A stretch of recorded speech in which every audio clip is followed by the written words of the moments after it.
ব্যাংকে টাকা জমা করেন, আপনি কিন্তু জানতে পারেন কতটা জমা হলো, ব্যাংক আপনাকে ইনফর্ম করে।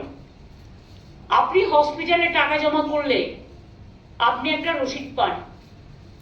আপনি একটা স্কুলে গিয়ে ছেলে ভর্তি করলে, মেয়ে ভর্তি করলে, যখন আপনাকে দিতে হয় কিছু, যেসব স্কুলে টাকা দিয়ে ভর্তি হয়, একটা রিসিট পান। আপনি একটা দোকানে জিনিসপত্র কিনতে গেলে আপনি একটা রিসিট পান, আবার জিএসটির সাথেও সংযুক্ত করা হয়। তাহলে এখানে যখন মানুষ তার পাসপোর্ট নিয়ে যাচ্ছে, মানুষ তার ডোমিসাইল সার্টিফিকেট নিয়ে যাচ্ছে, তার বার্থ সার্টিফিকেট নিয়ে যাচ্ছে, আধার কার্ড নিয়ে যাচ্ছে, প্যান কার্ড নিয়ে যাচ্ছে, হেলথ কার্ড নিয়ে যাচ্ছে, সার্ভিস ডকুমেন্ট নিয়ে যাচ্ছে, তাদের একতরফাভাবে বলে দেওয়া হচ্ছে যে তারা এলিজিবল নয়।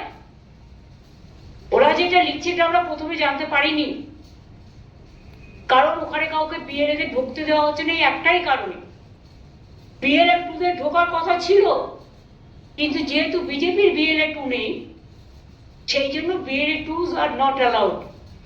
তাহলে বলুন, আপনি একটা লোককে বাদ দিচ্ছেন, সেই লোকটার কারণ জানার অধিকার নেই, আপনি আমাকে কেন বাদ দিচ্ছেন?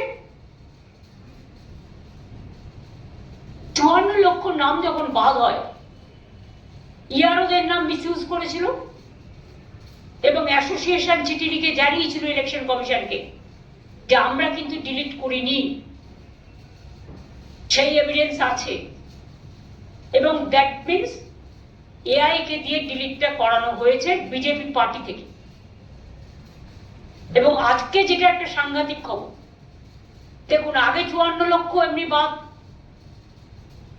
তার অধিকার রক্ষার কোনো সুযোগ দিল না, সে জানেও না কার নাম বাদ হয়েছে, সেই লিস্ট বাজারে বেরোয়নি। এবার লজিক্যাল ডিসক্রিপেন্সি, এটা কিন্তু কোনো এসআইআর ছিল না, কোনো আইনে নেই, এটা নতুন করে দলদাসদের মাথা থেকে বেরিয়েছে।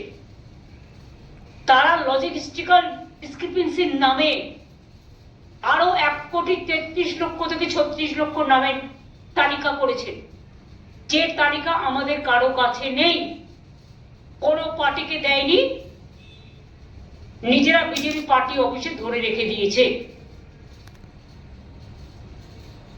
একটা ইলেকশন কমিশন, সে কি বিজেপির দলদাস, না সে গণতন্ত্রের রক্ষক?